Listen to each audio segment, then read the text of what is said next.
Hi everyone, welcome back. I hope you're all doing well. Oh my god, I'm mentally preparing myself for today's video because I know it's going to be a long video. And today we are covering a case that most, if not all of you, know about because it has been everywhere recently, and that is the case of Gypsy Rose Blanchard. This case has been all over social media, it's been on the news, it's been discussed on morning TV shows.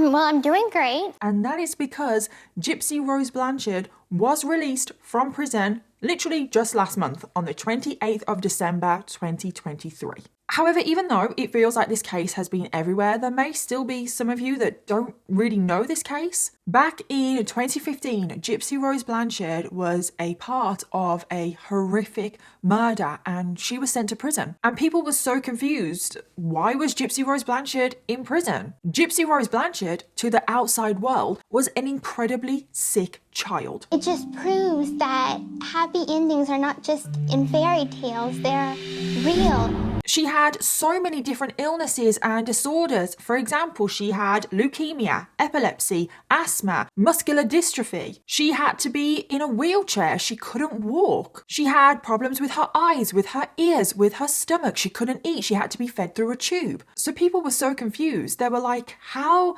has this sick child that can't even get out of her wheelchair, how has she been a part of this murder? But it was when she was arrested that it was revealed to the world that everything was a lie. Gypsy Rose Blanchard was not a sick child. She was perfectly healthy. And she wasn't even a child. She was an adult. Since childhood, Gypsy's mother, Dee Dee, portrayed her daughter as frail, disabled, suffering from multiple illnesses, including leukemia and muscular dystrophy, subjecting the girl to life in a wheelchair, a feeding tube, and unnecessary surgeries, even having some of her teeth removed. It was all a lie. Every single one of her illnesses had been fabricated by her own mother, Dee Dee Blanchard. And why would Dee Dee do this? Why would she make up that her child was ill? Like, who does that? Well, Dee Dee was suffering from Munchausen by proxy, and she made up all of these illnesses for her daughter Gypsy because she wanted attention and sympathy from others. And Gypsy, throughout her whole life, like not just her childhood, her whole life, she was subjected to terrible abuse from her own mother. And this has to be one of, if not the worst, cases of Munchausen by proxy I have ever come across. And I wasn't going to cover this case because it does feel like everyone already knows this story, so what's the point? However, since Gypsy Rose has been released from prison, there was a new 6-part documentary released and also a new book. And there have been quite a few new revelations to this case. So since there are some new revelations to this case, I thought this was the perfect time to cover this case, but I'm going to warn you, this is going to be a roller coaster. This is going to be a very, very long video, so get comfortable, grab a snack, and let's dive in. I just want to give a huge thank you to today's sponsor, and that is Wild. Now, if you have a New Year's resolution where you want to use more clean and sustainable products this year, then Wild is a company that you absolutely need to know about because Wild are a plastic-free deodorant company, and I have been using their products for about 2 years now, and I absolutely love them. Wild's aim is to put an end to the throwaway single-use plastic culture of everyday bathroom products by creating refillable products that actually work. Their deodorant contains no single-use plastic, the refills are compostable, and you get a premium refillable deodorant case, and you can even get your name engraved on the deodorant case to make it unique to you. Wild products are naturally vegan, powered by plants, and their formulas are cruelty-free. And I have some exciting news because Wild have just launched their 3 new limited edition scents to get rid of those winter blues. And I have the 3 new scents here, and honestly, I can't pick a favorite. They are all so good. So we have sage and eucalyptus, and this is like refreshing and earthy at the same time. Then we have linen and lilac. Oh, and this one is kind of like a fresh floral, smells like fresh laundry. And then we have purple rain, and I do think that this one might be my favorite. This one just smells fresh but rich at the same time. Does that make sense? And all 3 of the new scents also come in the sensitive formula. And Wild don't just do deodorant. They have so many products. They have shampoo bars, body bars, and refillable body wash. And for the body wash, you also get a premium case that you refill, and Wild have just recently released 2 new colors. I have the sage one here, and this is just such a pretty color. And Wild are also launching a new scent in their body wash, which is the Purple Rain scent, which matches the deodorant. And this refillable body wash is 100% compostable. Can you believe it? This looks like plastic. It sounds like plastic, but it's not. And Wild products are also really simple to use. You just insert your refill, screw on the top, and insert the pump. Screw that on, and you're good to go. And I know a lot of you guys have absolutely been loving Wild products since I last spoke about them. And right now, Wild are offering every single one of you 20% off every single product on their website, which is a huge discount. And you can claim that exclusive discount by clicking on the link in my description box. And then when you get to checkout, use code Danielle Kirsty, and that will get you 20% off all of their products. But don't hang around, because that discount code is only valid for the next 7 days. So if you want to try something from Wild, now is the time to do it. And using that link and my code really does help out this channel, because it lets Wild know that you came from this video. And I just cannot recommend Wild products enough. I have not looked back ever since I have changed to Wild deodorant, and I have been using it for about 2 years now. And it is just a natural deodorant that I have found that works for me. So I just want to give a huge thank you to Wild once again for sponsoring today's video. But thank you to every single one of you guys watching right now, because truly, without all of you guys, I wouldn't get opportunities like this. And now let's jump into today's case.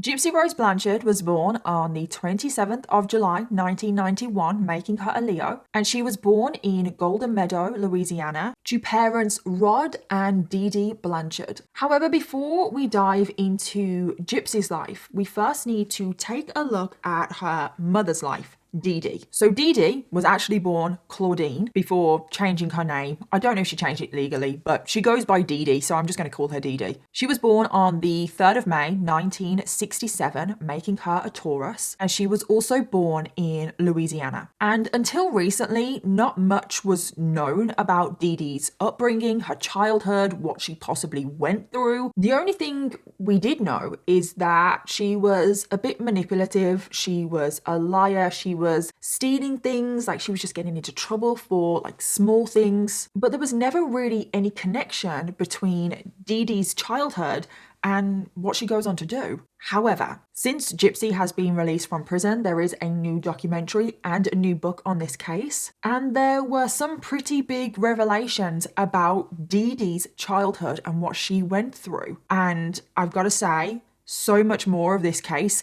now makes sense. So first of all, Dee Dee, from a very young age, was sexually abused by her own father, Claude. Yep, you heard that right. She was sexually abused by her own father. He would take her into a room on her own. It was quite often his little workshop, like it was a little shed. It was not a part of the main house. And he would molest her. He would also force Dee Dee to take baths with him throughout her childhood. And it's just like, no, this man is disgusting. And I have got to say that in the new documentary that has just been released, Claude, the father, the sexual abuser, he's actually on that documentary and he denies all of the abuse. But let's just say his denial is not very convincing. So that was the first huge revelation about Dee Dee's childhood, that she was sexually abused. But then another huge revelation about Dee Dee's childhood is that she could have also possibly been a victim of Munchausen by proxy herself. I know, I couldn't believe it when I heard that. I was like, what?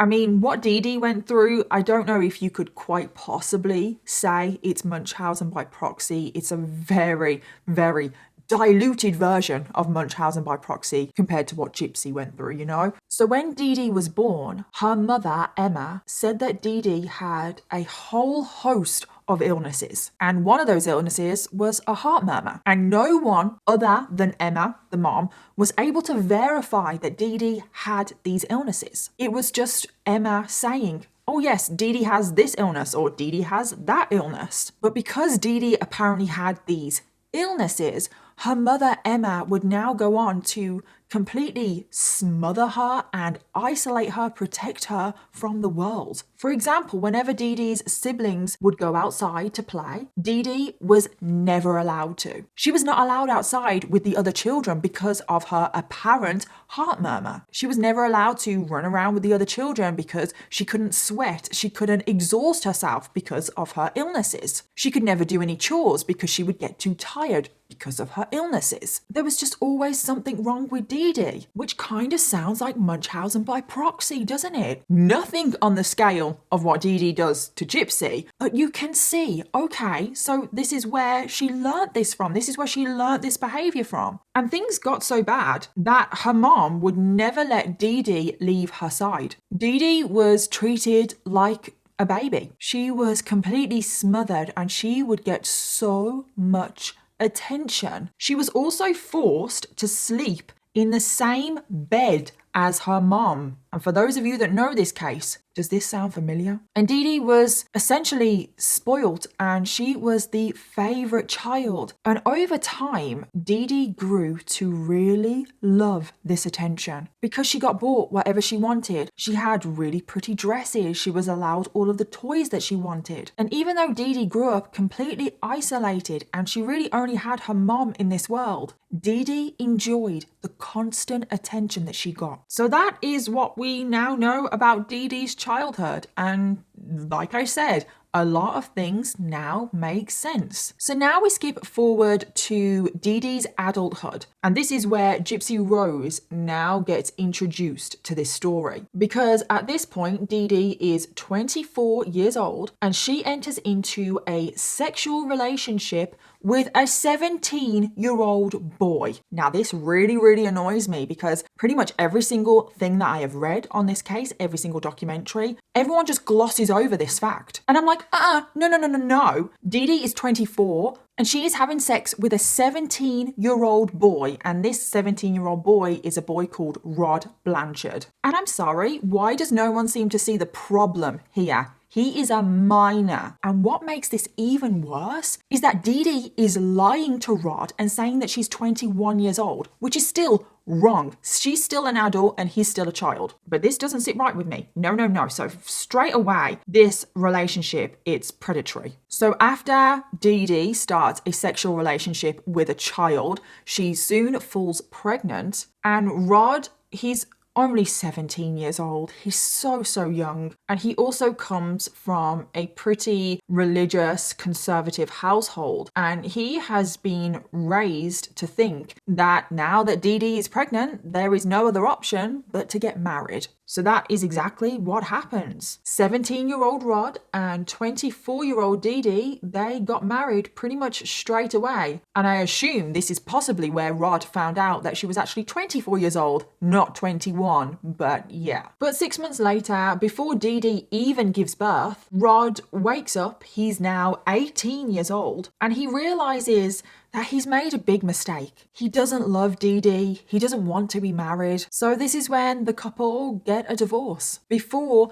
Dee Dee even gives birth. Dee Dee is furious, by the way. And then on the 27th of July, 1991, this is when Gypsy Rose Blanchard is born. And obviously Gypsy Rose is the main focus of today's video. So after Gypsy is born, Dee Dee takes her home and initially everything is fine. At this point, Dee Dee is living with her parents. She's still living with the dad that sexually abused her. However, it wasn't long before everything just changed. Because remember, this case is about severe Munchausen by proxy. So it was around when Gypsy was approximately 3 months old. One night she was sleeping, nothing was wrong, but Dee Dee noticed that Gypsy had stopped breathing, and Gypsy was rushed to the emergency room. Now, this is still not a big deal. It's actually pretty common for babies, especially newborns, to maybe have some problems with their breathing. But also, Dee Dee is a first-time mom. She's going to be over-analyzing everything, constantly worried about things. So this right now is not really a problem. So when Gypsy is rushed to the emergency room, the doctors can't find anything wrong with Gypsy. Like, nothing is wrong. However, Dee Dee is convinced that there's something wrong with Gypsy. So she starts telling everybody that Gypsy has sleep apnea. But there is no proof of this. Gypsy was never diagnosed with sleep apnea, but Dee Dee was convinced that her daughter had sleep apnea. She even bought one of those big machines where you put that mask over your face when you're sleeping. I don't quite know how that would look for a newborn baby, but she bought one of those machines, and from that moment on, Gypsy Rose would be hooked up to this machine every single night to apparently help her breathe. So that was the first medical condition that Gypsy had. But then it wasn't too long after this that Dee Dee noticed that Gypsy started to have problems with her eyes. Her eyes weren't focusing on things. They weren't aligned. So Dee Dee took Gypsy back to the doctors for this eye problem. And this is when Gypsy Rose was diagnosed with a condition called strabismus. And I really hope that that is how you pronounce it, because that is a tongue twister. So strabismus is a condition where one or both of the eyes are not aligned and they're just pointing in different directions, and it can be quite serious if not fixed very early on, because it can eventually lead to complete blindness. And I just want to make this clear that Gypsy Rose Blanchard did have this condition. This was 100% legitimate. This is pretty much the only legitimate condition that Gypsy had. And because this is a serious condition, if it's not fixed, it can lead to blindness. Everyone was concerned about Gypsy. And because people were worried about Gypsy, they were giving Gypsy, and then by extension, Dee Dee, attention and sympathy. Everyone wanted to help. Everyone wanted to do whatever they could. So Gypsy went on to have surgery. The surgery went well. The problem with her eyes was fixed, and there was nothing more to worry about. However, it turns out that this one legitimate health condition most likely triggered a dramatic change in Dee Dee. As soon as people found out that Gypsy did have this serious condition with her eyes, Gypsy and Dee Dee started to get attention and sympathy from pretty much everyone. Family, friends, but even just strangers in the street, because you know what Dee Dee's like. She loves attention, so she would be telling every single person that she could about her daughter's eye condition. And people would feel sorry for Dee Dee. Oh, it must be so hard having a child with that condition. It must be terrible. And Dee Dee loved that. She loved that responsibility of being a parent to a sick child. But then as soon as Gypsy's eyes were fixed, that sympathy and attention went away. So it seems like from that moment on, Dee Dee made the decision that she would make sure that her daughter Gypsy was constantly sick. Because if people thought that Gypsy was sick, they would give Gypsy love, attention, sympathy, and then by extension, they would also give Dee Dee love, attention, and sympathy. And it is thought that this is the point where Dee Dee Blanchard's Munchausen by proxy started to set in for the very first time. So what is Munchausen by proxy? We have talked about Munchausen by proxy a couple of times on this channel, but this is definitely the worst case of Munchausen by proxy I think I've ever seen. So I am sure that there are some of you that know what Munchausen by proxy is, but we're just going to go through it just in case you don't know what it is. So Munchausen syndrome by proxy, also known as MSP, is a psychological disorder where a parent or a caregiver will either exaggerate or make up illnesses for a child or someone in their care. And they do this for attention, sympathy, or monetary gain. And it usually shows up after a child or a person in their care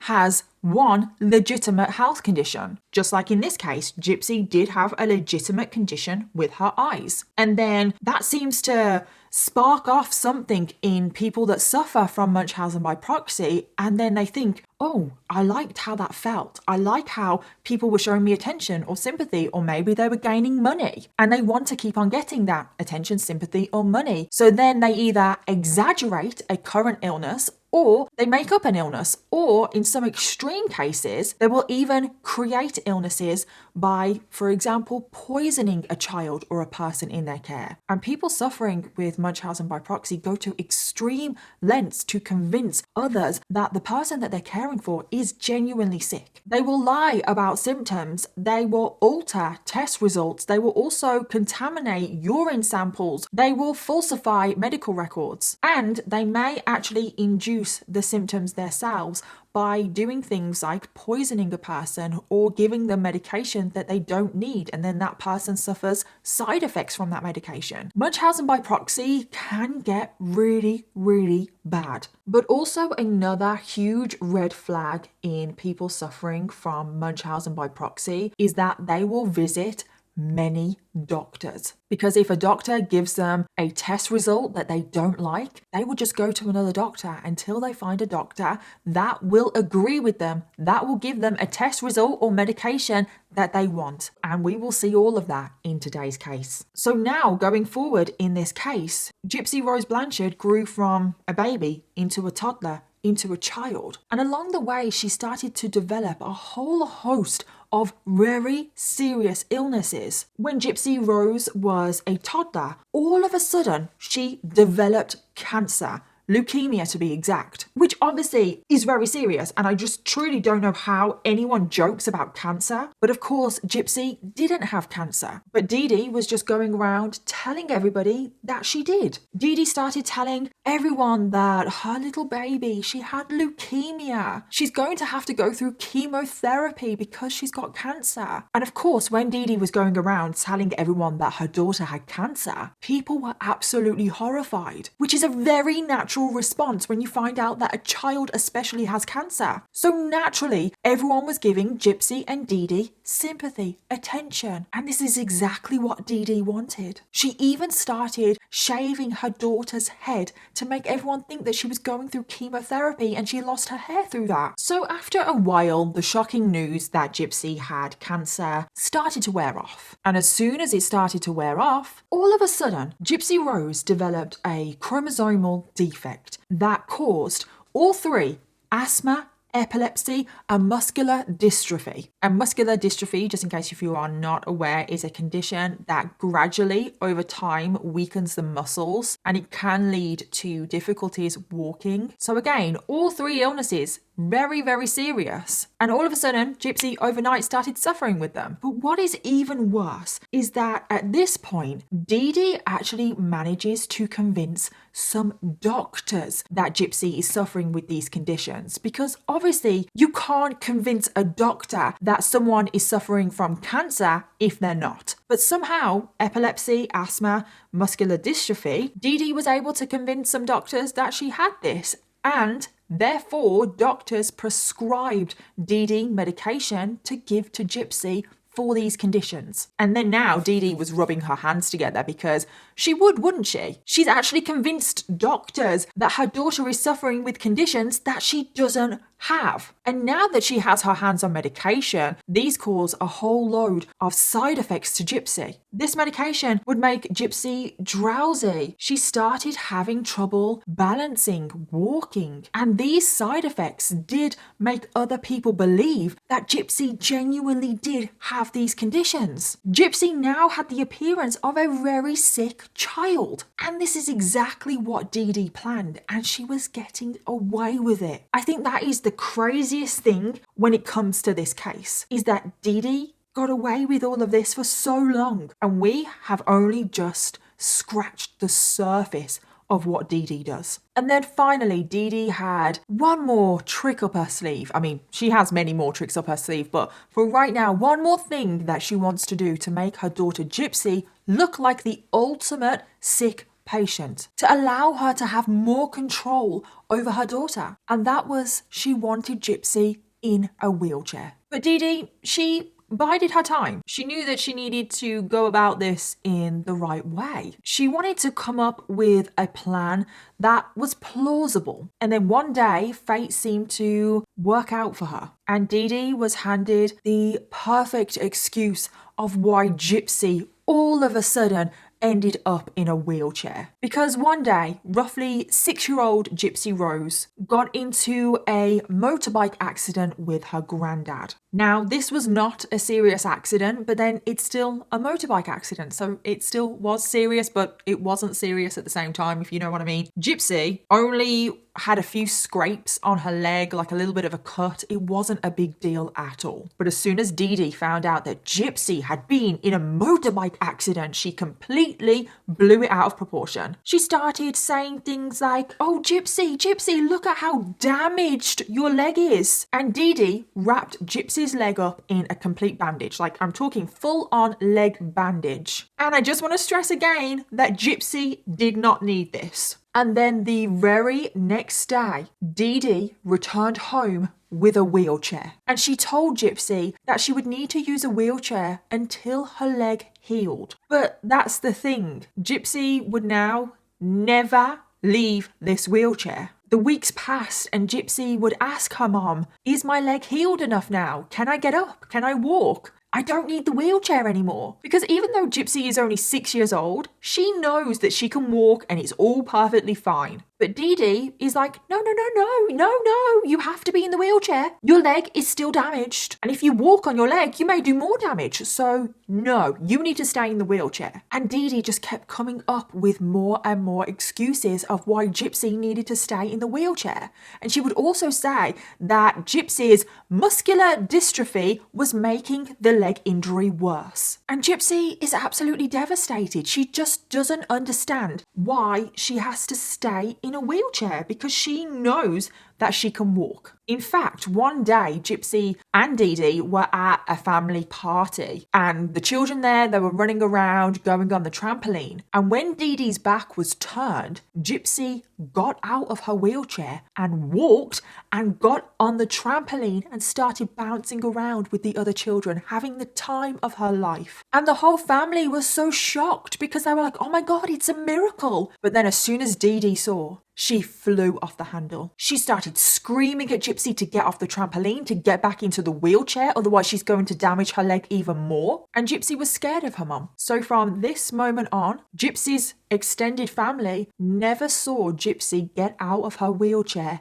ever again. Speechless, I truly am. There's going to be so many times in this case where I'm completely and utterly speechless. Because Gypsy, she's now approaching 7 years old and she is still in a wheelchair when she doesn't need to be. And it must have been so hard. It's just truly heartbreaking thinking about Gypsy as a 7-year-old girl stuck in a wheelchair when she doesn't need to be and watching other children run around and play and just be children. And Gypsy can't do that, even though she is physically able to. But also, Gypsy is incredibly confused because Dee Dee keeps telling her that she's incredibly sick. Gypsy has no other choice but to accept what her mom is telling her. And that is what makes this case 100 times worse, is that Gypsy, from the moment she's born pretty much, is being brainwashed by her mom. She's so confused. She doesn't know what is true, what is real, how she feels. And at only 7 years old, she lacks the understanding to question what her mom is doing to her. At 7 years old, she wouldn't think that her mom is intentionally making her ill. She just trusts her mom. And one thing that really frustrates me about this case is that Dee Dee was just getting away with this. She was fooling every single person around her. I mean,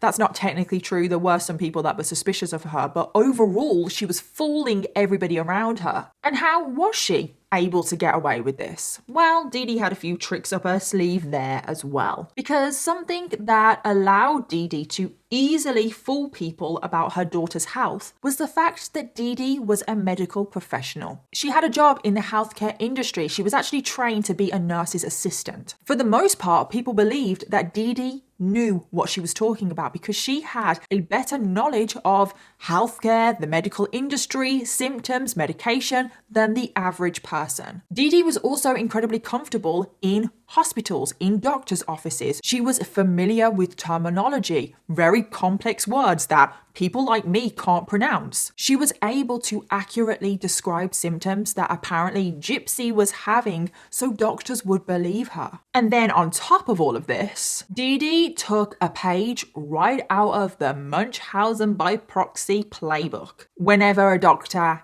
did get suspicious, she would just move on to the next doctor. I actually don't know how many different doctors Dee Dee visited. I don't know if anyone truly knows how many she visited, but it would have been a lot. And also, if a particular doctor didn't give her the answer that she was looking for, a particular diagnosis, for example, again, she would just move on to the next doctor. But then there was another huge red flag, and that was that Dee Dee pulled Gypsy out of school, which, oh my God, is a red flag if I've ever seen one. Dee Dee apparently pulled Gypsy out of school because she didn't trust that the school would administer the right medication at the right time, which obviously, I mean, I'm sure the school would have done if they needed to, but Gypsy didn't even need medication. So that's the true reason why she pulled Gypsy out of school. But without Gypsy going to school, there was no prying eyes. There was no suspicion. But there was also another benefit of pulling Gypsy out of school. So she pulled Gypsy out of school at around the 2nd grade. And Dee Dee claimed that she was going to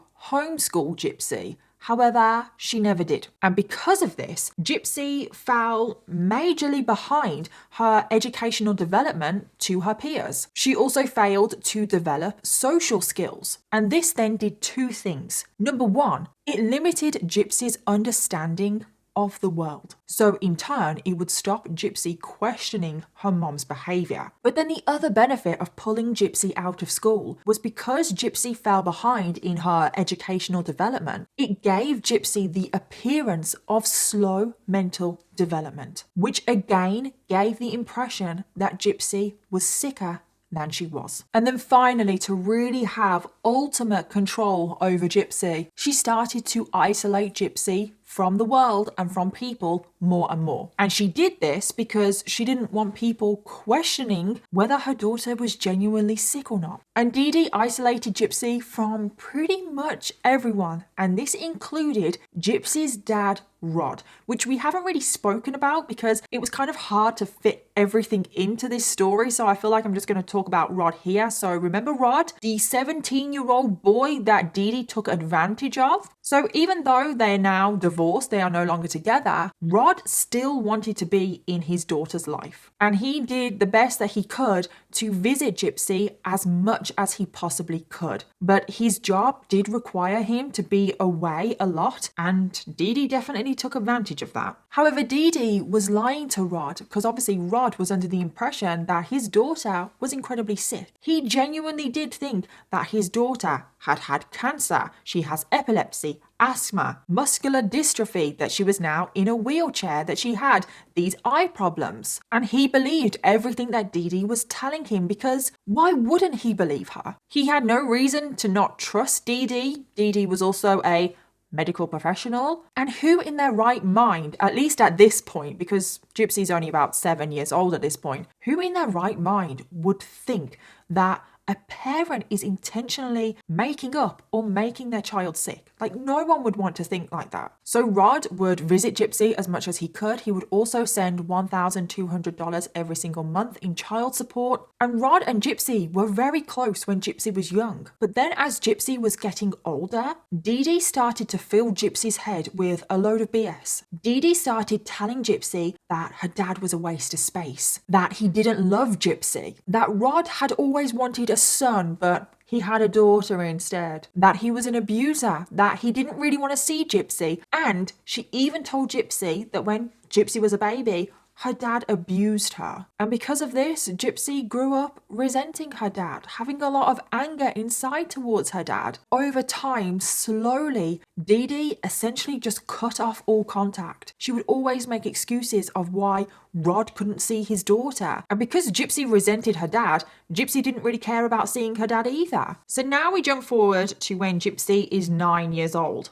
Gypsy and Dee Dee are still living with Dee Dee's parents, or Gypsy's grandparents. And yes, that is the dad that sexually abused Dee Dee as a child. Yeah, those parents. And a few things happen around the time Gypsy is 9 years old in very quick succession. So if you remember, Dee Dee's mom, Emma, I said that Dee Dee was her mom's favourite, that she possibly was a victim of Munchausen by proxy herself. So Dee Dee's mom, Emma, suddenly passed away. And Dee Dee was absolutely devastated because her mom was everything to her. She was filled with grief, but for Dee Dee, it was slightly different because her mom had smothered her and showed her so much attention her whole life that she didn't quite know how to cope without the constant praise and attention that her mom would give her. So after her mom died, Dee Dee went off the rails a bit. Her dad, Claude, the sexual abuser, he also instantly remarried, which also affected Dee Dee because she felt like her mom had just been replaced. So Dee Dee and Gypsy moved out of the house for a little while and they were kind of bouncing around different places, just not really settled. At one point as well, there was also a warrant out for Dee Dee's arrest for signing bad checks. There was just a lot of chaos going on, and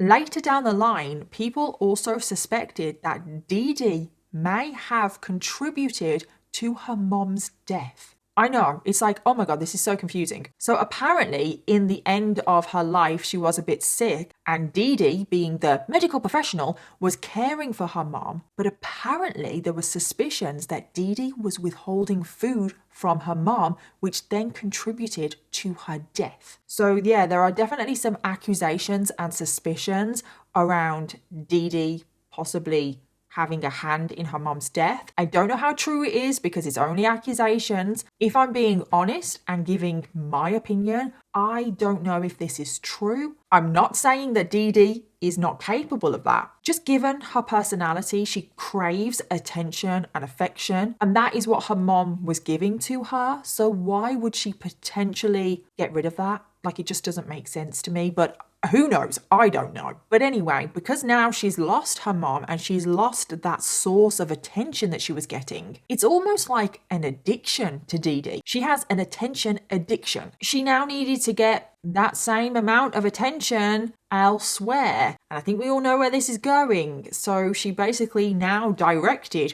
100% of her attention on Gypsy and making Gypsy sicker and sicker and getting more and more attention. And I'm really sorry if this is confusing because it is. This case, it seems quite straightforward, but it's anything but. I thought that this case would be pretty straightforward to research, but it wasn't. And then there is another really significant thing that happens in Gypsy's life when she is 9 years old, and that is that her grandfather, Claude, would start to sexually abuse her. I know, it's like, can this get any worse for Gypsy? So Claude, as we know, he sexually abused his own daughter Dee Dee when she was a child. Well, now he was about to do the exact same thing to Gypsy. So in some point in early 2001, Dee Dee was involved in a very serious car accident. She suffered a terrible injury to her leg and she had to stay in hospital for 2 months. So because Dee Dee was in hospital for 2 months, this now meant that Gypsy was put in the sole care of her grandfather, Claude. So whilst Gypsy is in the care of her grandfather and her new step-grandmother, who is a woman called Laura, whilst Gypsy is in their care, she never gets out of her wheelchair because she has been so brainwashed by her mom to never get out of her wheelchair. But every single day, Claude would take Gypsy out to his workshop, which was that separate building away from the main house. Once inside, he would take Gypsy out of her wheelchair, undress her, before performing sexual acts on her. And this poor girl, she has already been through so much. She is only 9 years old and she is now being sexually abused by her own grandfather. And her grandfather, Claude, also makes 9-year-old Gypsy touch him inappropriately. And if your blood is not boiling yet, oh my God, it will in a minute. So the new documentary that has just been released about the Gypsy Rose Blanchard case, Claude, the grandfather, is actually on that documentary, and he is confronted with Gypsy's accusations that he sexually abused her when she was a child. And oh my God, his response, oh my God, I was so angry. His response was, quote, "No, I never. That's not true at all. Gypsy was actually the one that would try and touch me." Do I need to give you a moment? Oh my God. He is blaming Gypsy for touching him, a 9-year-old girl. Are you being serious? Is he now trying to say that a child was sexually abusing him? Oh my God, I can't. And he went on to say that at 4 years old, Gypsy would try and touch his genitals. And I'm like, oh my God. No, that is not what we're going to do. And he also went on to say that if anyone was touching anyone inappropriately, it was Gypsy, the child, trying to touch him, the adult, inappropriately. Have you ever heard of such nonsense? I bet your blood is boiling.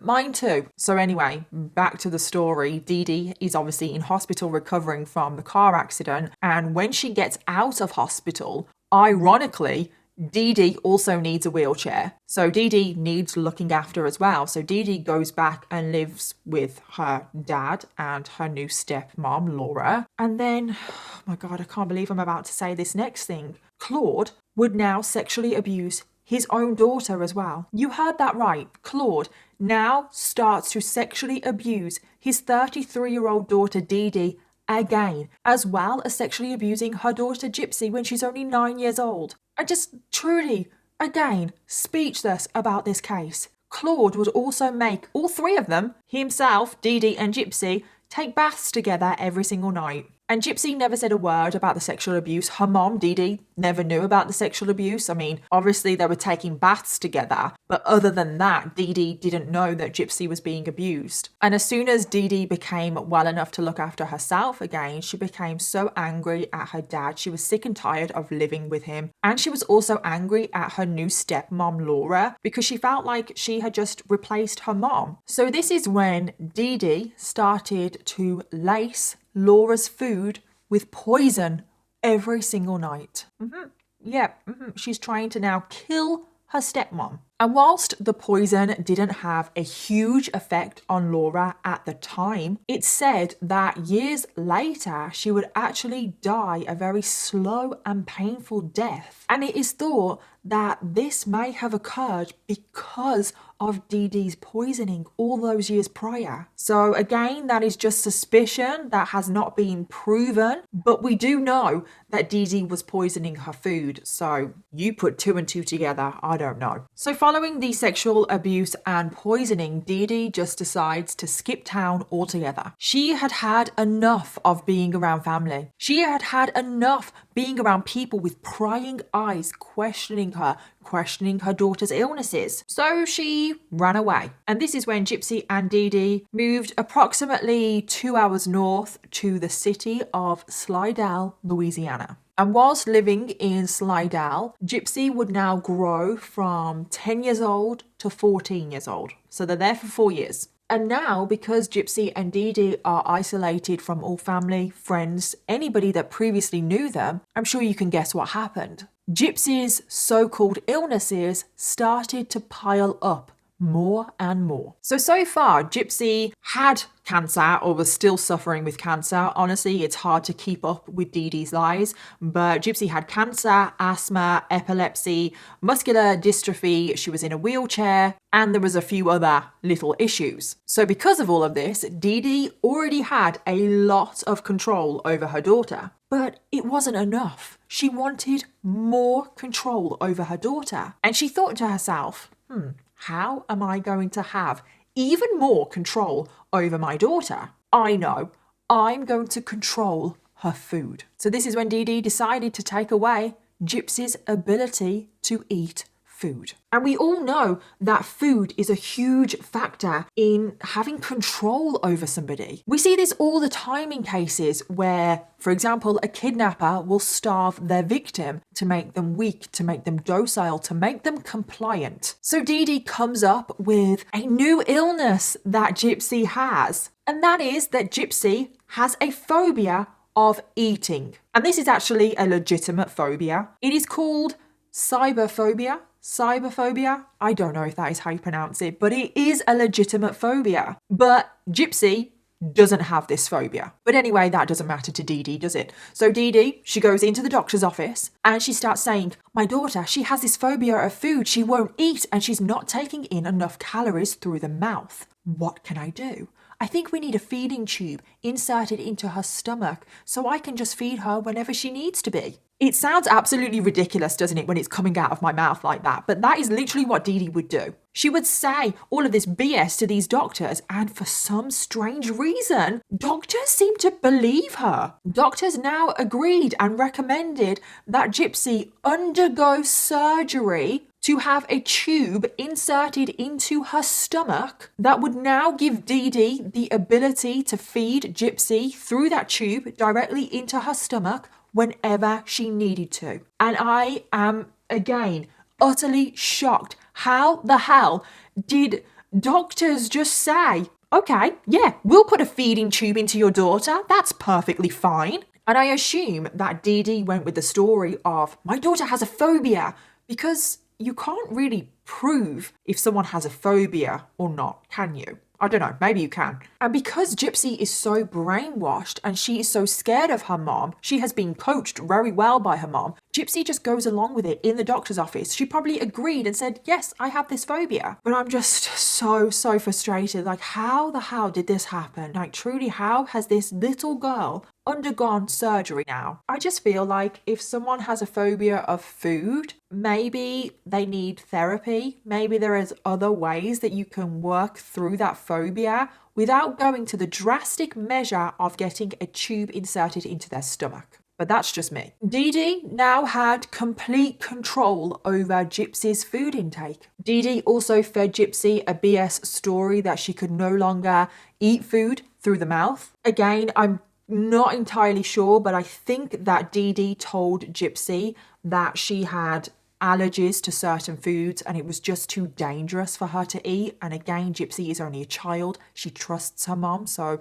what else is she supposed to do? At every single opportunity, Dee Dee is brainwashing her daughter. And from this point forward, Gypsy would only be fed liquid foods through the tube in her stomach. But this tube didn't allow Dee Dee to just control the food that Gypsy was having. It also gave her the ability to control how much medication Gypsy was having. Because yes, Dee Dee would also administer medication through her feeding tube, and Gypsy was none the wiser. And Dee Dee would give Gypsy very powerful sedatives. So now Gypsy is incredibly docile. She's completely spaced out a lot of the time, completely and utterly under her mom's control. And whilst living in Slidell, this is the first time that Dee Dee started to take advantage of Gypsy's illnesses for her own monetary gain. She told the state that she could no longer work because she had to care for her daughter 24/7. So Dee Dee qualified for Social Security and disability payments. She also got Medicare to pay for her medication, and she was still getting the $1,200 from Gypsy's dad, Rod, every single month. And when Dee Dee realized how profitable it was to have a sick child, illnesses just kept piling up. Dee Dee went to the doctors and said that Gypsy was having seizures every other month,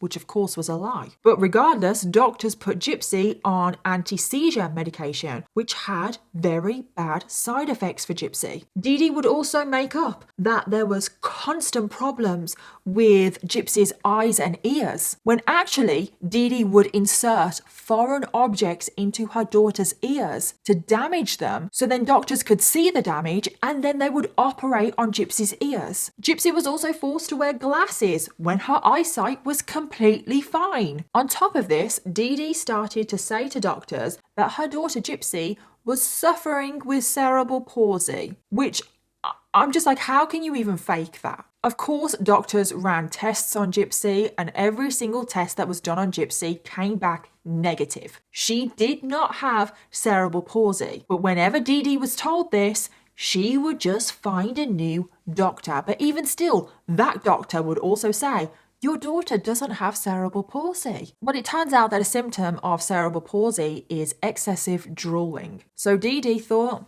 I know how to trick people into thinking that she has cerebral palsy. So Dee Dee got a numbing gel and inserted it into her daughter's mouth so Gypsy would start to drool a lot. So then when she took Gypsy back to the doctors and was like, look, she's drooling all the time. What are we going to do about this? Doctors decided to operate on Gypsy to remove her salivary glands. And again, I'm just like, what? How is it that she has undergone so many surgeries for no reason? And your salivary glands are very important, obviously, and there are side effects to having them removed, like tooth loss, which Gypsy had. Gypsy's teeth started to rot and fall out, and in the end, Gypsy only had 16 teeth left, which is half of what you should have. And Gypsy was just constantly in the hospital, like truly constantly. Her mom would take her to the emergency room for something as simple as a cough or a cold. But around this time, doctors had started to become suspicious of Dee Dee, especially because Gypsy, whenever they ran tests, she seemed completely fine. She didn't seem to have any of the illnesses that her mum claimed that she had. And what many doctors were trying to do is that they were trying to figure out why Gypsy couldn't walk. Dee Dee was saying that it was her muscular dystrophy and blah, blah, blah. But doctors couldn't really see any evidence that Gypsy even had muscular dystrophy. I mean, just by looking at Gypsy, yes, she's in a wheelchair. Yes, she looks sick. However, tests don't lie. She had MRI scans. They took samples of her muscles to run tests on, and everything came back completely fine. The doctor literally extracted samples of Gypsy's muscle, which I don't know, but I can imagine that would not have been very comfortable. Ran tests on it to see, does she have muscular dystrophy? What is going on here? Why can't she walk? But those tests also came back completely clear. And when a doctor point blank said to Dee Dee, Gypsy does not have muscular dystrophy, Dee Dee literally threw a tantrum, told the doctor that they were lying, and just went out and found another doctor. And it's not quite clear when this happened, but at one point Dee Dee also stole a prescriptions pad, which is basically a notebook of all the prescriptions that doctors write your prescription on and then rip it off and give it to you. Or they use a computer now, don't they?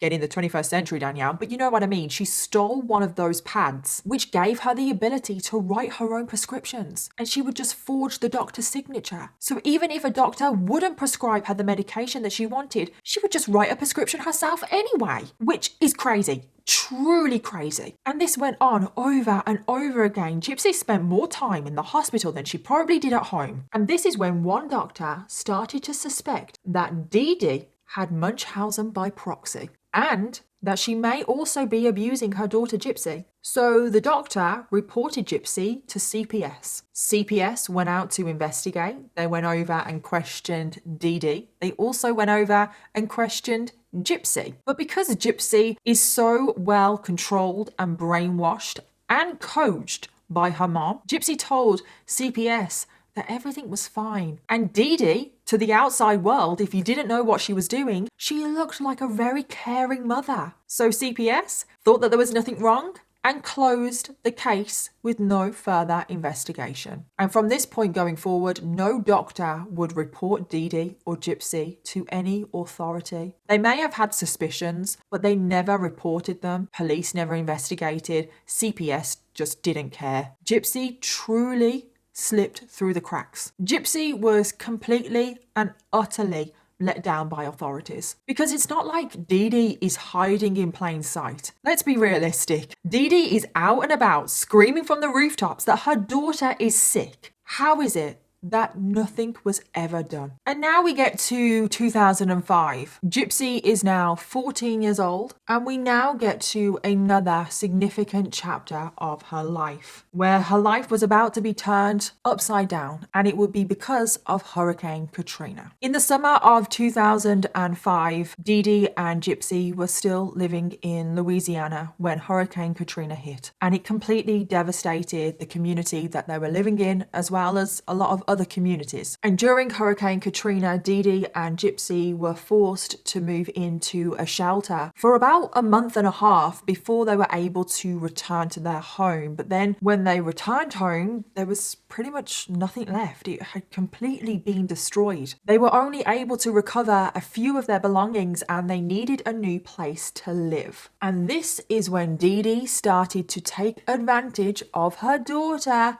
even more. Because after Hurricane Katrina, news reporters descended on the area trying to get stories, trying to report on the devastation, what people's lives were like after the hurricane. And this is when Dee Dee essentially shoved her daughter in front of the cameras, literally saying, look at me, I have an incredibly sick child. She has leukemia, asthma, epilepsy. She's got to be in a wheelchair all the time, and we have nothing left. She was basically playing the victim card. She was like, poor me, look at me. But she was also saying more lies to try and get even more attention. She started saying that her daughter had a very short life expectancy, and it worked. Because of course it did. To the outside world, this was a horrible, devastating story. No one wants to see anyone homeless, especially an incredibly sick child. So Gypsy ended up in newspapers. She started appearing all over the place. She almost became a little mini celebrity. And Dee Dee was absolutely loving this. And then following this, a lot of charities started to get involved. A lot of people picked up on this absolutely devastating story of Dee Dee and Gypsy. So charities started sending Dee Dee and Gypsy to Disneyland, to trips here, there and everywhere, paying for flights, paying for accommodation.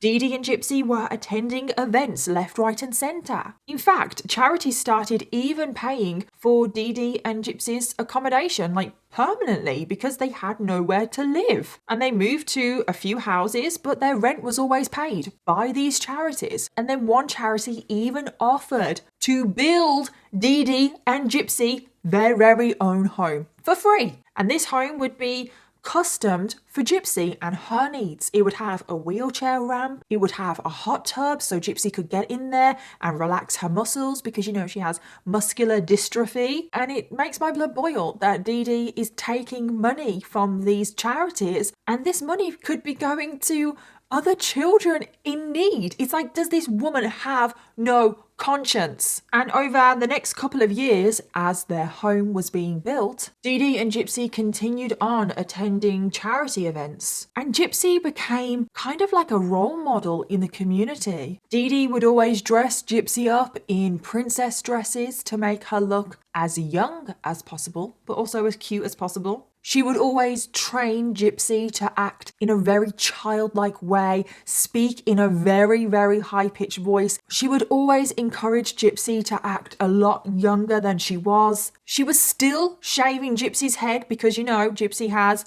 leukemia, and it all worked. The more events Gypsy went to, the more popular she became, the more attention Dee Dee started to get. Because Dee Dee was getting so much attention, everyone thought that she was an angel on this earth, that she had sacrificed so much to take care of her sick child, that she was an absolutely incredible, selfless mom. In the end, Gypsy went to a charity event and even won Child of the Year. On another occasion, Gypsy was at a charity event and she was singing on stage, and this was for the American Cancer Society. I believe there are angels among us, sent down to us from somewhere up above. They come to you and me in our darkest hour.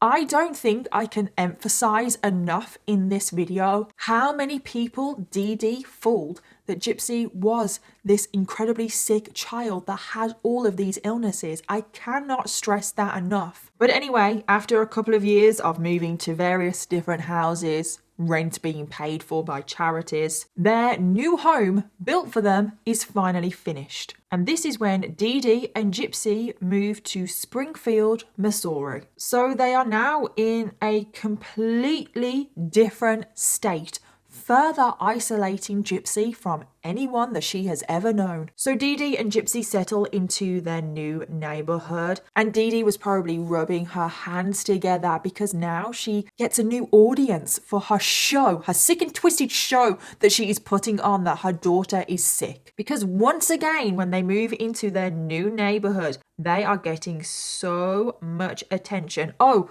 I forgot to say that the house that was built for them is pink, by the way, because that is Gypsy's favorite color.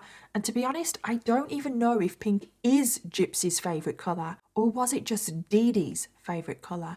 I don't really know, but anyway, the house is pink. So they move into this new house, they're getting a lot of sympathy and attention from the neighbors. Everyone felt so sorry for Gypsy, and then by extension, Dee Dee. A local news crew actually turned up at the home to interview Gypsy and Dee Dee about the whole experience of the house being built for them and just everything. And in the clip, Gypsy is acting very childlike. She has a very high voice and she's saying how lucky she is that she now has the house that she has always wanted, that she loves her mom. Her mom is her best friend. It's so easy to live here and it's so peaceful. I remember my mom had gave me this little glass house and she said, one day this will be real.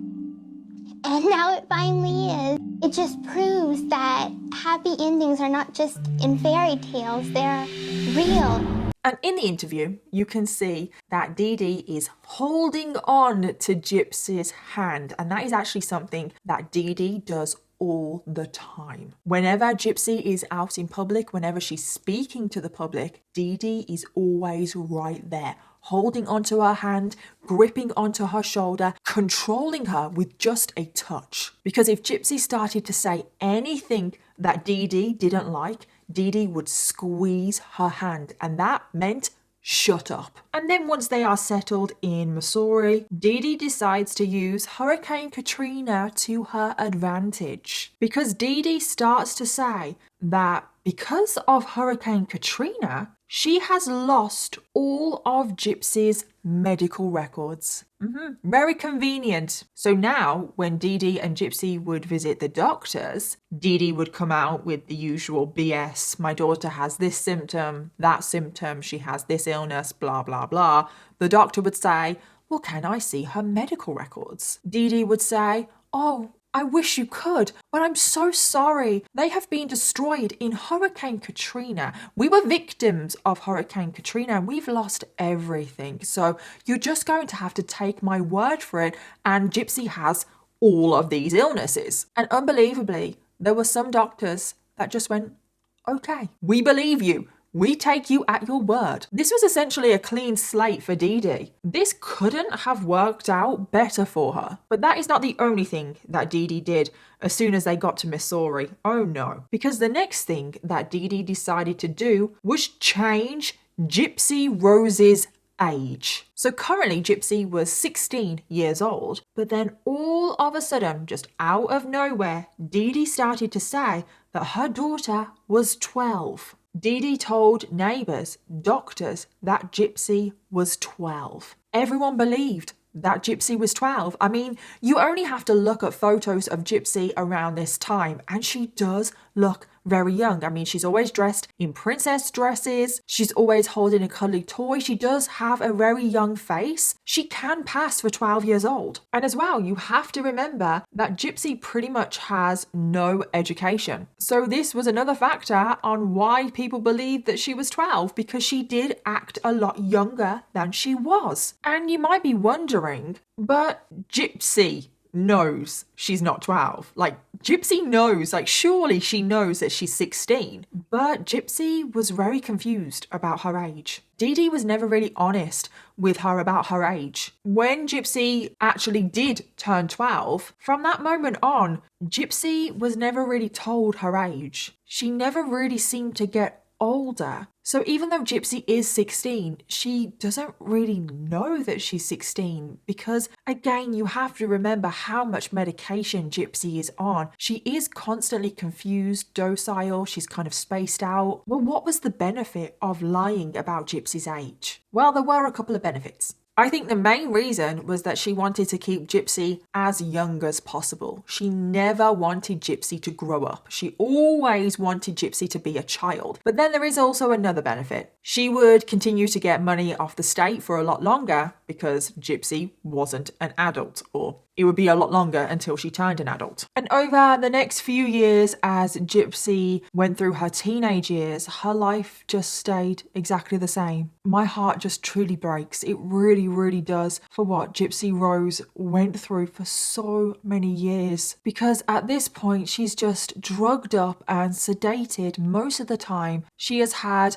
a number of surgeries that she did not need, and because of these surgeries, she's actually in pain quite a lot of the time. So she starts taking painkillers, but now Gypsy Rose actually starts to suffer with addiction. It's like just another thing that she is now having to battle. She becomes addicted to painkillers. So she starts sneaking her mom's painkillers. It starts off by just taking 1 or 2, but then she starts to build up her tolerance, and then she starts taking 3, 4, 5, and 6, and then she's just in full-blown addiction, and she's just taking painkillers to experience a high and an escape from her oppressive life. Gypsy also still is not allowed to eat any food. She is always fed through her feeding tube. Can you even imagine that? Imagine you can eat, but you're not allowed, and you are fed all of your food through liquid through your stomach. Gypsy just wanted to be normal. She just wanted to go in the fridge and eat something if she wanted to. She wanted to taste food. And at this point, Gypsy was obviously 16, but now she's moving through her later teenage years. But Dee Dee is still forcing her to act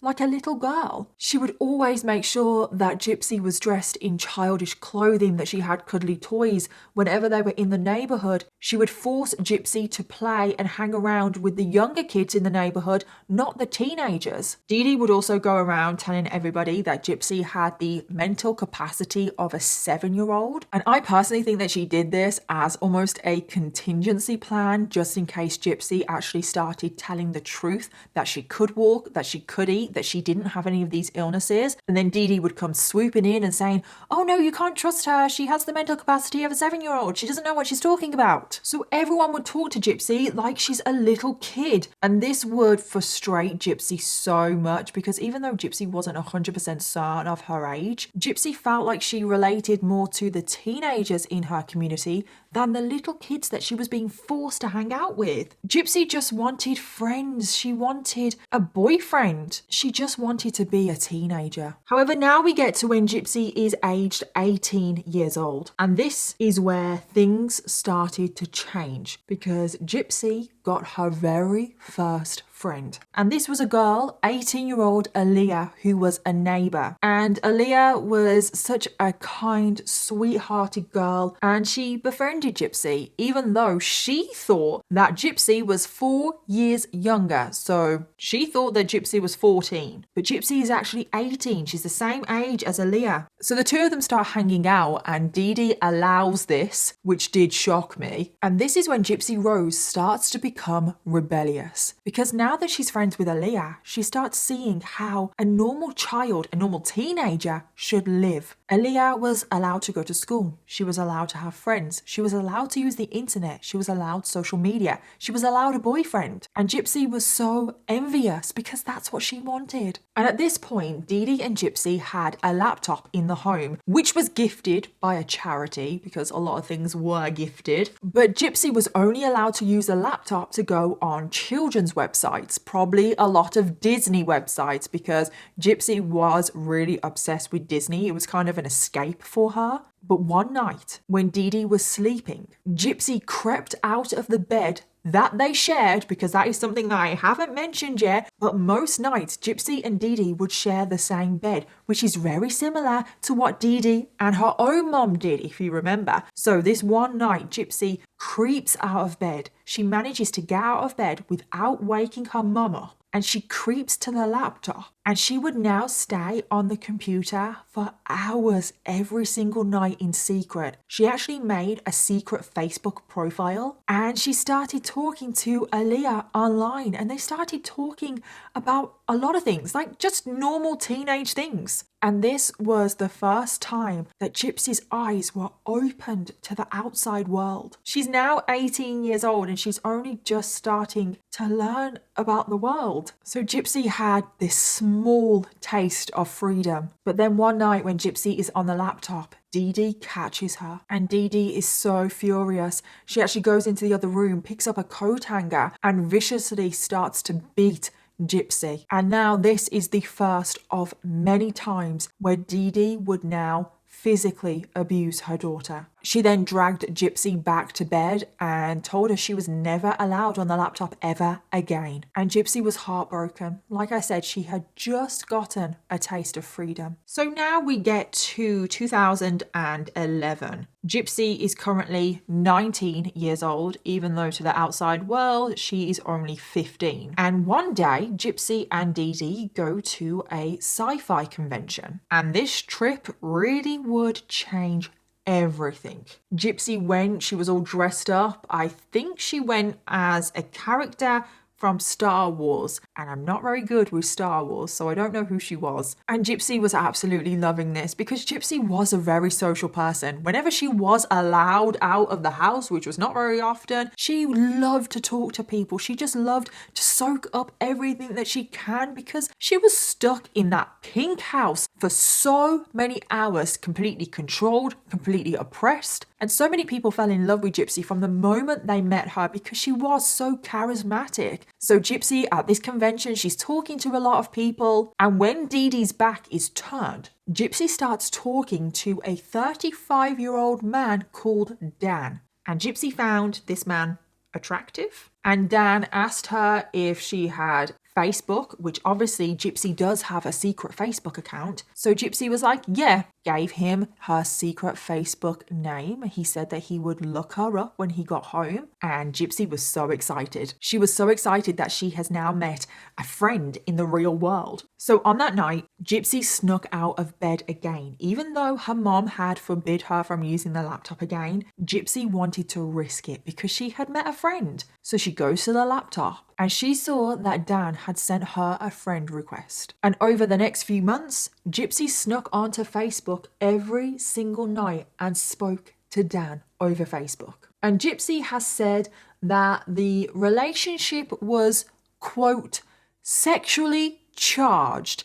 Now, I feel like I need to stop for a minute here because Dan is 35 years old. And in the beginning of their relationship over Facebook, Gypsy is only 15 years old. Yes, I know that she's an adult. Technically, she's an adult because she's technically 19. But to the outside world, Gypsy is 15. Like, what? No. Now, obviously, there is a chance that Dan did know her real age, but I don't think he did in the beginning. So over time, Gypsy started to trust Dan and she started to open up to him about her life and about the way her mom treats her. And at some point over these few months when she's talking to Dan, Gypsy actually does find her real birth certificate. And this is when it first got revealed to Gypsy that she's actually 19 years old. So Gypsy now tells Dan that she's 19 years old, which is why I think that he thought that she was 15 to begin with. So then Dan says, well, you're an adult. You're free to go. Why don't you just leave? So this is exactly what Gypsy does. At 2 a.m. one evening, Gypsy sneaks out of bed, packs a bag,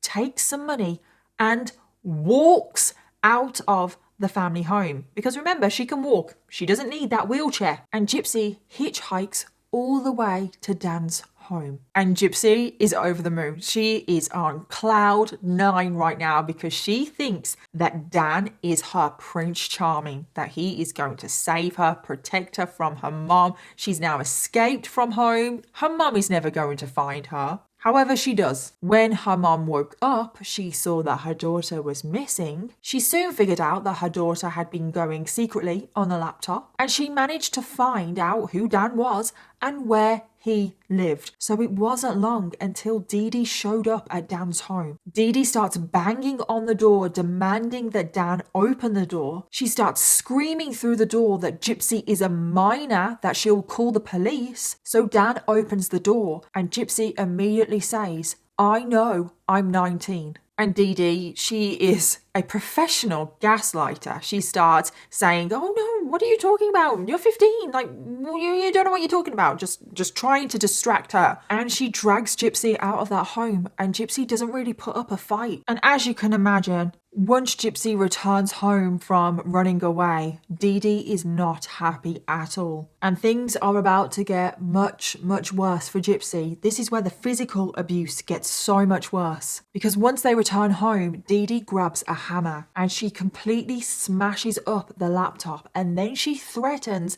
to break every single one of Gypsy's fingers with the hammer. And in order to teach Gypsy a lesson, to make sure that she never runs away again, Dee Dee ties Gypsy up to the bed using handcuffs and a dog leash. And Gypsy would be left handcuffed to the bed for 2 weeks. You heard that right. Just handcuffed, not allowed to leave. Dee Dee also starved Gypsy for 2 days straight until Gypsy was literally doubled over in hunger pain. And even still, after those 2 days, she was barely fed through her feeding tube. And Dee Dee would also beat Gypsy with the coat hanger. And then finally, after being handcuffed to the bed for 2 weeks, Dee Dee decides to unhandcuff her daughter and then to also make sure that Gypsy never does anything like this ever again. Dee Dee said that she was going to cast a spell on her daughter Gypsy, that she was going to put a hex on her. I am not kidding here. Dee Dee started to bang on that she had practiced dark magic when she was younger, that she was a witch. And Dee Dee said that she was going to put a hex on Gypsy to make sure that Gypsy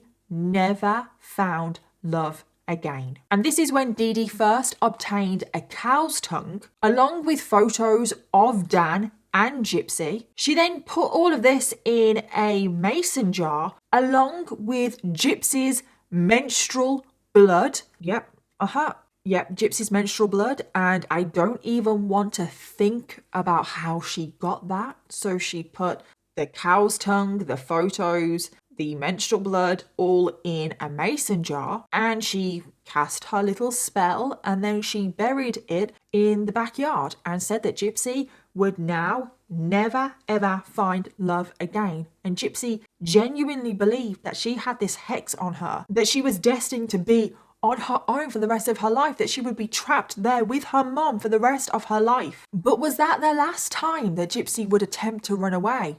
No. Gypsy actually planned to run away a few months later. She packed a bag and everything and hid the bag under her bed. But Dee Dee managed to find the bag before Gypsy was able to run away. And the two of them got into a huge argument. And in response, Gypsy picked up a gun that Dee Dee kept on her side table. A gun that Dee Dee always threatened Gypsy with. So Gypsy picked up this gun, pointed it at her mom, and shot her mom 10 times. Let that sink in. Gypsy picked up a gun and shot her mom 10 times. But did she kill her mom?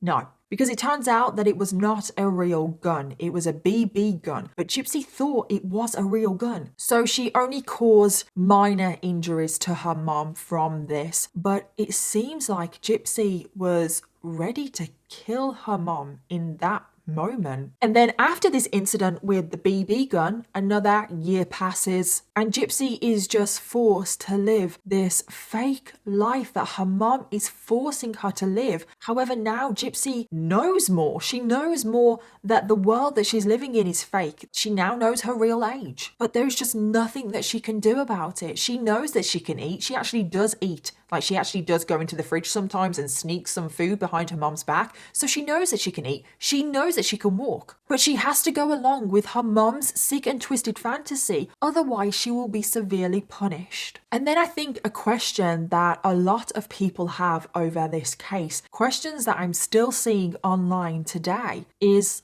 why didn't Gypsy leave? Why didn't she just get up out of her wheelchair and walk? Why didn't she just go to the police? Well, it's not always that simple, because we have to think about the level of control that Dee Dee has over Gypsy. This case is truly unprecedented. Gypsy has been manipulated and brainwashed from the moment she has been born. She is now 19 years old. She doesn't have an education. She is completely isolated. She has no one in the world but her mom. And also, Gypsy regularly goes to the hospital and the doctors, and they always seem to be on her mom's side. Medical professionals seem to be on her mom's side. You have to remember that CPS has also gone out to the house and failed Gypsy. They closed the case. Dee Dee has everyone manipulated into thinking that Gypsy is this sick child. Even if Gypsy wanted to go to the police, Gypsy probably thinks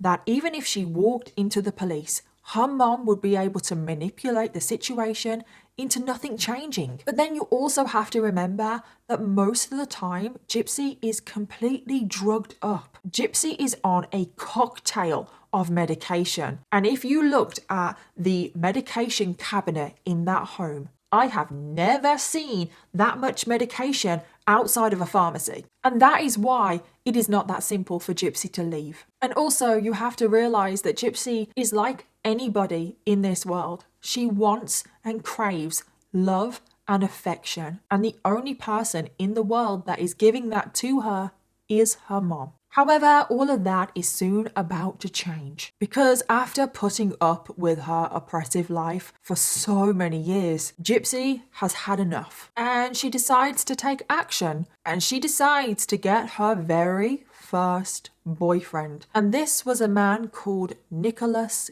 Godejohn, and this is where everything changes for everyone involved in this case. So by the time we get to late 2012, this is now a whole year after the whole running away incident. And Gypsy now, unbelievably, is a 21-year-old woman. Now, over that year, Gypsy had been playing her role perfectly, trying to regain her mom's trust. And this is when Dee Dee allowed Gypsy to start using the internet again, under strict supervision. However, as you can probably guess, now that there was a laptop back in the house, as soon as Dee Dee was asleep, Gypsy would now sneak back onto the laptop, go back on Facebook, look at whatever she wanted to online. And this is when she started speaking to her friend Aaliyah again on Facebook. And Gypsy would talk to Aaliyah, telling her that she wanted a boyfriend. She just wanted to be normal. She just wanted friends. And this is when Aaliyah suggested that Gypsy should go on a dating site. And this is exactly what Gypsy did. She went on a Christian dating site, made herself a profile, and this is how she met Nick Godejohn, who is a very significant person in this case. So Nick was 2 years older than Gypsy, so he was currently 23 years old, and he lived about 8 hours away in Wisconsin, and Gypsy and Nick hit it off immediately. Nick shared with Gypsy that he had autism spectrum disorder, and Gypsy shared with Nick all of her illnesses. And they had a lot in common. Both of them were pretty isolated in life. Both of them struggled to socialize. And the two of them bonded over their shared struggles. And over time, Gypsy started opening up more and more to Nick. And she started saying that she was suspicious of her mom. And she suspected that her mom was lying about all of the illnesses. Gypsy also opened up that her mom was physically abusing her, that she was very manipulative. And Nick said that he would be there for Gypsy, that he would protect her from anything, that he would be her knight in shining armor, her prince charming. And this is exactly what Gypsy wanted to hear. And in the beginning, this sounds like a really sweet relationship. You know, two 20-something-year-olds have met online, they're bonding over their shared struggles, and they're just hitting it off. However, now things start to get a little bit murky because after they had been talking back and forth for a few months, this is when Nick started to reveal his darker side. Nick started to tell Gypsy that he had multiple personalities. He had a good side, he had an evil side, and we'll get back to the evil side in a minute. But he also had a dark sexual side, and that was the side of him that he now wanted Gypsy to meet. And it turns out that Nick did have a dark sexual side because only a few months prior, Nick was actually arrested for watching pornography in McDonald's, and I'm pretty sure I read that he was also masturbating in public at the same time. It's like, who does that? Who does that in McDonald's? So Nick is talking to Gypsy and he starts telling Gypsy that he is into BDSM. Now Gypsy, she has not been exposed to pretty much anything in the world. She doesn't even know what BDSM is. She has to Google it. Nick also started to say that he was into role play, very aggressive sex, and the two of them enter into a more sexual relationship. Now, I want to stress that this is just online. This is just an online sexual relationship. They have no intentions of actually meeting at this point. So the two of them would role play, and Gypsy would dress up as various different characters to fulfill Nick's fantasies, and she would take more sexually suggestive photos of herself. However, Gypsy, she didn't really want to be doing this. This was not her thing. Like, she didn't really like this. And this was not her idea of what love was, of what sex was. But Gypsy's point of reference for love are Disney films. Like, she thinks that Prince Charming is going to come in, sweep her off her feet, rescue her from her mom, and they're going to run off into the sunset and live happily ever after. And that is not really what is going on here with Nick. But Gypsy is so desperate and she craves love so much that even though she's not into BDSM, she's not really into role play,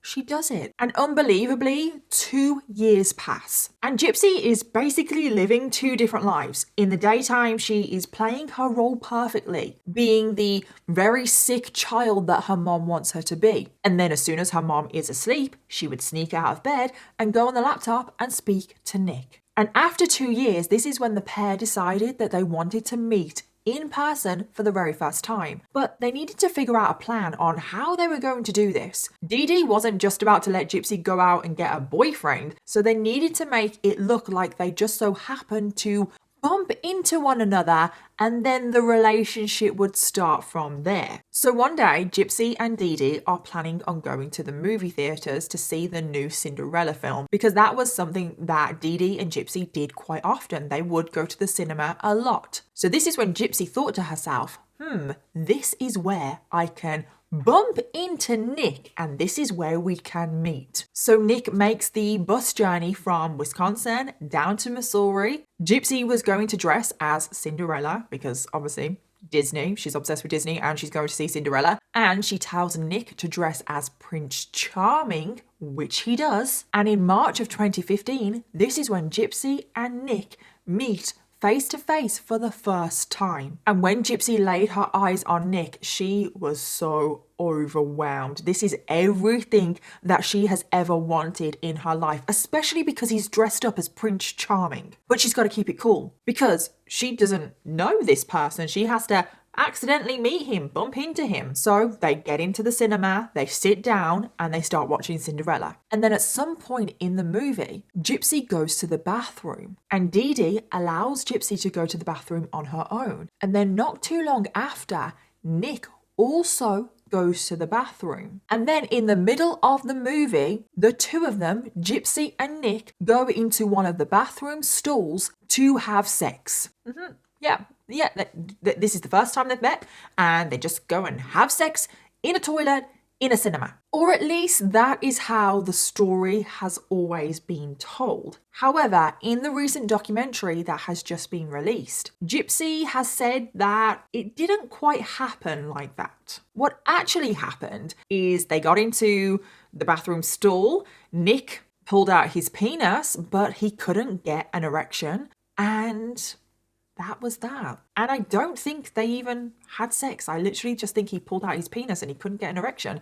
And then they just agreed to say, oh, we've lost our virginity.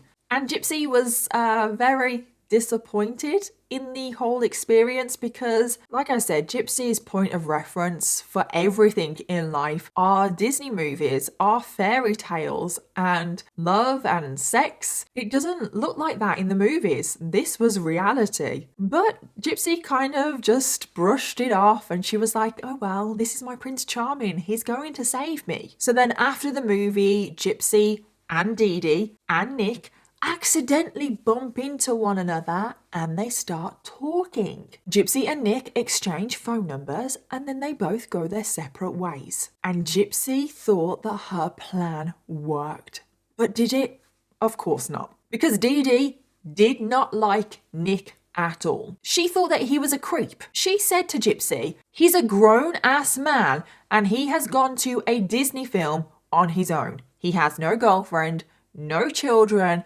He's a creep. But Dee Dee ordered Gypsy to never have any contact with Nick again. And Gypsy was distraught because Nick was her first boyfriend. Gypsy naively thought that her mum might be happy for her. And Gypsy, in response, for the very first time, started to rebel against her mom. This was the final straw. And Dee Dee was furious that her daughter was rebelling. She actually started to administer more and more medication to Gypsy to try and keep her under control. But Gypsy just kept rebelling more and more. And Gypsy was ranting to Nick over Facebook, telling him about everything that her mom was doing to her, that she needed to be free from her mom. And this is when Nick said to Gypsy that he would protect her from anyone. And Gypsy replied, even my mother? And this is when Nick's evil side comes back out. Nick actually said that his evil side, his evil personality, would take care of her mother. So Nick's evil personality was an alter ego that he had, and he was a very, very bad person. This alter ego had fantasies of rape and murder. And this alter ego was also a 500-year-old vampire that liked to kill. And that if Gypsy needed help with her mother, Nick's evil personality could help out. And Gypsy went away and thought about this. She was torn because even though she wanted to be free, she didn't want any harm to come to her mom. And in Gypsy's mind, in that moment, she thought that there was no other way that she would escape. She truly thought that she was going to die in that home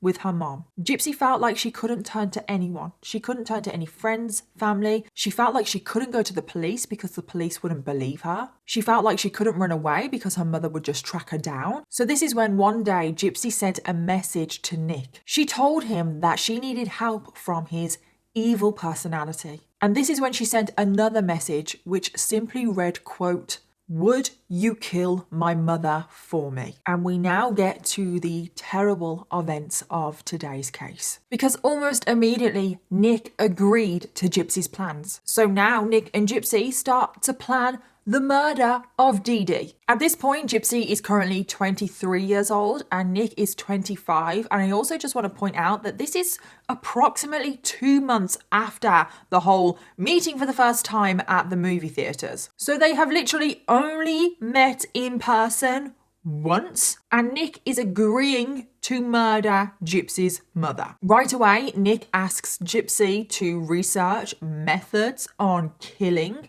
And Gypsy does. She goes away, she looks at guns, she looks at poisonings, she looks at arson at one point, but then Gypsy and Nick decide that the best way to kill Dee Dee was using a knife. So under Nick's instructions, Gypsy steals a hunting knife from a Walmart. And I assume, because Gypsy never goes anywhere without Dee Dee, I assume that Dee Dee was also there and Gypsy just stole the knife behind her back. Gypsy also records a home video showing the layout of her home so she can send this video to Nick so Nick knows the layout of her home and knows where her mom Dee Dee will be. And this video that Gypsy records is so chilling because when Gypsy gets to their bedroom, Gypsy goes over to the bed and she points to the bed where her mom will be sleeping. And then she starts to make stabbing motions on this recorded video, insinuating that, yes, Nick, this is where my mom will be and this is where you will be stabbing her. And it truly is just chilling. Nick and Gypsy decide that in a couple of weeks' time, Nick will get on a Greyhound bus from Wisconsin all the way to Missouri, which Gypsy is paying for, by the way. And then as soon as Nick arrives in Missouri, that is when he is going to murder Dee Dee. And now we get to the 9th of June, 2015. This is when the murder was going to take place. Nick travels down from Wisconsin to Missouri. It is around an 8-hour trip. Once he arrives in Missouri, he checks into a motel and he just waits for a message from Gypsy to let him know that her mother, Dee Dee, is asleep. Back at the Blanchard household, Dee Dee and Gypsy are getting ready for bed, and as soon as Dee Dee is asleep, Gypsy messages Nick that she's asleep and everything is good to go. So Nick soon arrives at the home, and as soon as he arrives, he says, quote, "That bitch is dead." Nick is wearing a pair of gloves. He is holding the hunting knife that Gypsy stole from Walmart, and he instructs Gypsy to go to the bathroom and shut the door, which Gypsy did. She went into the bathroom, she shut the door, and she covered her ears. And this is when Nick crept into Dee Dee's bedroom. He got on the bed, which awoke Dee Dee. Dee Dee saw Nick and she screamed out and said,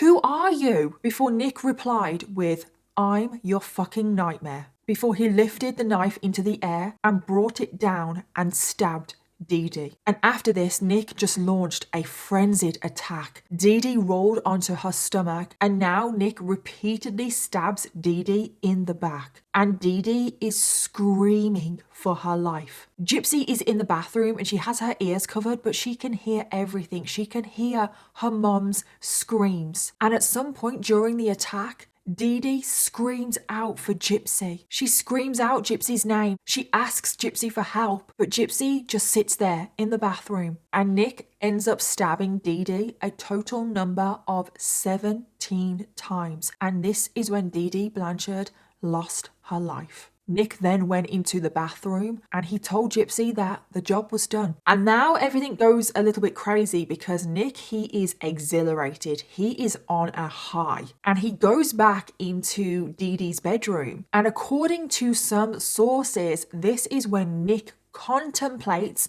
having sex with Dee Dee's body. Yep, Nick now contemplates necrophilia. But this is too much for Gypsy. She is like, no. And she actually says, no, you are not having sex with my mom's body. So then Nick says, okay, if I can't rape your mom's body, you have to let me rape you. And Gypsy agreed. She didn't want him to have sex with her mom, so she essentially sacrificed herself. So the two of them have sex, even though it's not sex. I think in the beginning it was consensual, but then Gypsy says no. She actually, in the middle of sex, says, no, I don't want to do this. But Nick doesn't stop. He continues. So Nick now rapes Gypsy. During the rape, he also bites her and he leaves her covered in bruises. Afterwards, Nick picks up the murder weapon, which he makes Gypsy clean. They also clean up the crime scene a little bit, like try and get rid of fingerprints and everything. I truly don't know how they thought they were going to get away with this. Gypsy stole a load of cash from the house, and then the two of them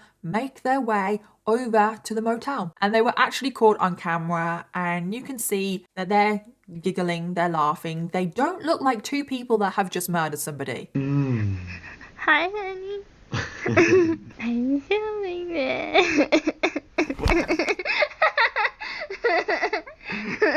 They stay in the motel for a couple of days, and then the two of them make their way back to Wisconsin to Nick's home. But they didn't want to take the murder weapon on the bus with them. They thought it might be too risky, just in case if someone searched them or something. They didn't want to have a murder weapon on them. So the two of them decided that it would be safer to mail the murder weapon back to Nick's home. Yeah, they literally get the knife, they put it in an envelope, they write Nick's address on it, and they put the murder weapon in the post. They also put in the post all of the cash that Gypsy stole from the home, which was approximately $4,000. And that's just crazy to me. That just tells you everything about their personalities, on how naive they both are, really. Why would they put the murder weapon through the post where anyone could intercept it? Why wouldn't they just dispose of it somewhere else? Why would they mail it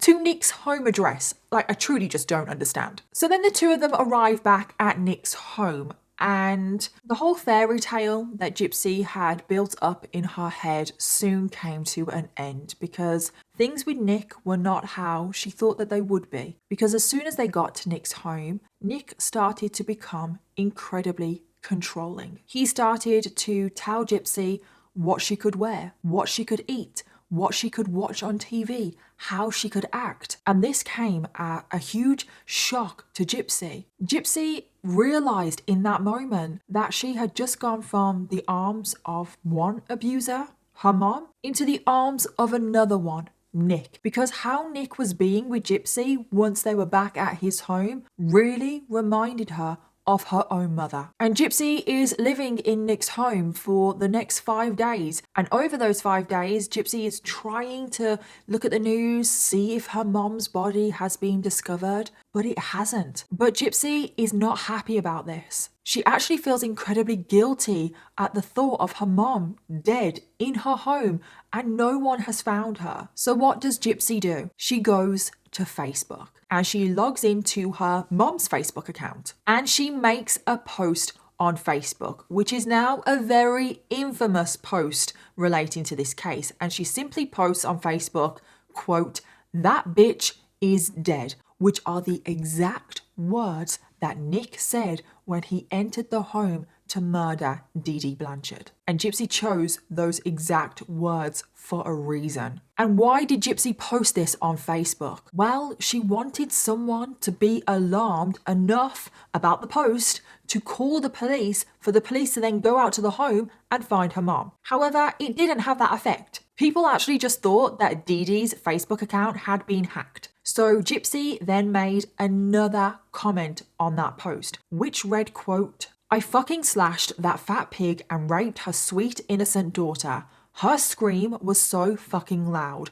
Lol." Now this comment sent alarm bells in a lot of people. A lot of people were now really concerned about Dee Dee because this was not like her. They seemed to figure out that her account wasn't hacked. So the police were called. They immediately went out to the Blanchard household, but no one was answering the door. Neighbours at this point had gathered outside and were begging police to break down the door, see if Dee Dee was okay, see if Gypsy was okay, because you have to remember that all of the neighbours think that Gypsy is this incredibly sick child that needs constant 24-hour care. And they were really concerned with Gypsy because if something had happened to Dee Dee, what was going to happen to Gypsy? But the police couldn't just storm in the house, so they had to wait a couple of hours until they had a search warrant. As soon as they had that, then they did break down the door. And this is when they came across the horrific scene and they found Dee Dee stabbed to death in her bed. But then sheer panic ran through the neighbourhood because Gypsy Rose Blanchard was missing and her wheelchair was still in the home.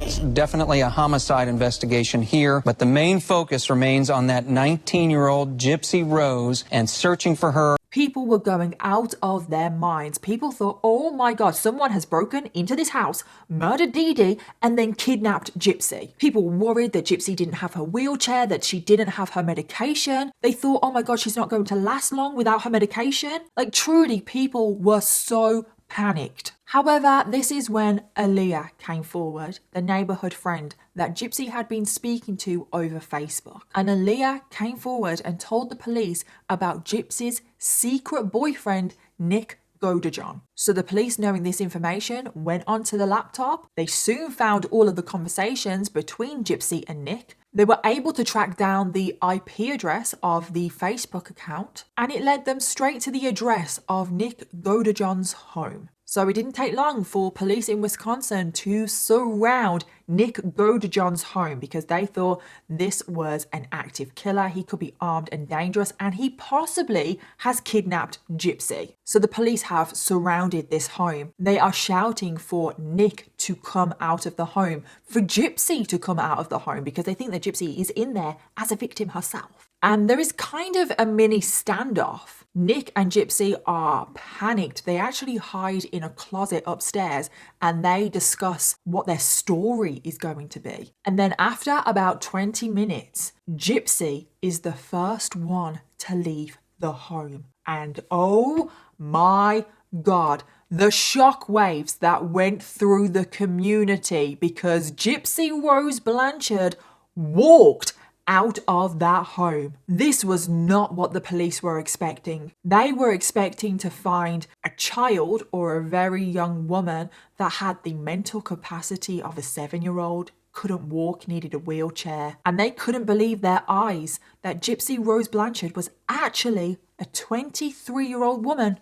And she was walking. Nick soon follows and both of them are arrested. And this is when everything started to unravel. The fact that Gypsy's whole life had been a lie. The police started digging through Gypsy's medical records. They found multiple birth certificates that had 3 different dates of birth. There was one that said she was born in 91, which was obviously the real one. Then there was another one that said 93, then 95. They found out that Gypsy never had cancer, that she could walk, she clearly didn't need a wheelchair, that she didn't have any of the illnesses that she claimed to have. And this is when the penny dropped for the police, for everyone, that Dee Dee Blanchard had been abusing her very own daughter all of this time, and that Gypsy Rose was a willing accomplice in the murder of her mom. So the police have both Gypsy and Nick arrested and they take them into separate rooms for questioning. So when the police go into Gypsy, she knows how to act. She's had to act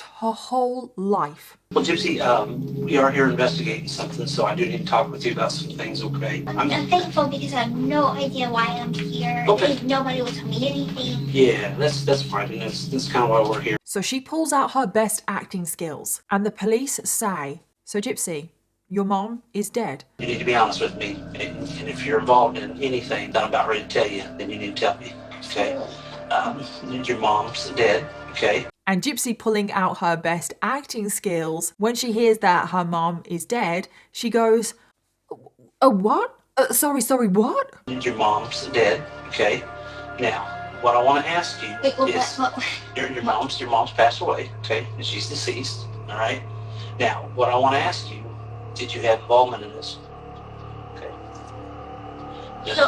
Hang on, listen to me for just a second. She tries to act dumb. She tries to act innocent. She tries to act like this is the first time she's hearing about the fact that her mom is dead. But the police just say, "Gypsy, we know that you're involved. We know you know all of this. We know about your conversations with Nick. We know everything." Nick, in the other room, is actually giving a full confession to everything. He is not holding back. It's almost like he's kind of proud of what he's done and he's dying to tell somebody. You stabbed her 4? Yeah, 4 times.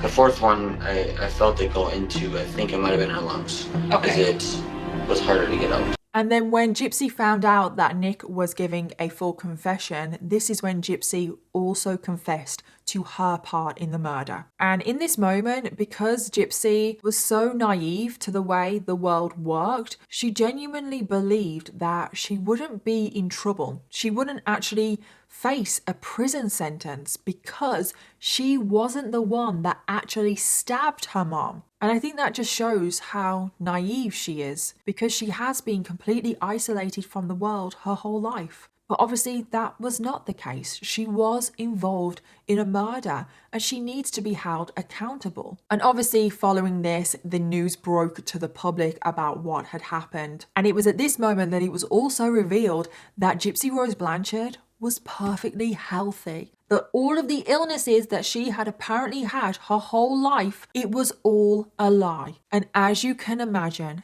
every single person that has ever met Gypsy, ever met Dee Dee, was completely stunned. And also what I can't believe is that Gypsy Rose's dad, Rod, he found out that his daughter was perfectly healthy this whole time on the news after her arrest. So then finally, after about a year after the arrest, preparations were being made for the trial, and it looked like Gypsy could get a very lengthy prison sentence. She could possibly be going away for the rest of her life. But in the end, because this is such a complex case, there is literally no precedent for this case. And because there are so many mitigating factors in today's case, the state decided to only charge Gypsy Rose Blanchard with second-degree murder. And in the end, they arranged a plea deal with Gypsy that if she pleaded guilty to second-degree murder, she would be given 10 years in prison, which is exactly what Gypsy did. So in 2016, 24-year-old Gypsy Rose Blanchard